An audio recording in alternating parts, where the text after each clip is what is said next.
অন্তর্বর্তী সরকার গঠনের পর প্রথম কোনো মার্কিন প্রতিনিধি দল ঢাকা সফর করছে। রোববার ব্যস্ত দিন কাটে প্রতিনিধি দলের ৬ সদস্যের।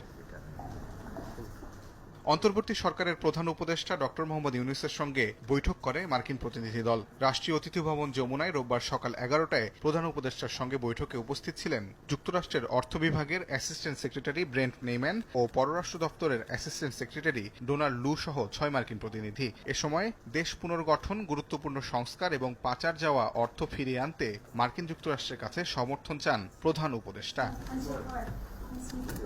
এর আগে দিনের শুরুতে রাষ্ট্রীয় অতিথি ভবন যমুনায় পররাষ্ট্র উপদেষ্টার সঙ্গে সাক্ষাৎ করেন মার্কিন প্রতিনিধিরা। এরপর অর্থ উপদেষ্টা সালেউদ্দিন আহমেদের সঙ্গে বৈঠক শেষে অন্তর্বর্তী সরকারকে সহায়তায় ২০০ মিলিয়ন মার্কিন ডলার অনুদানের চুক্তি স্বাক্ষর করে দুই দেশ।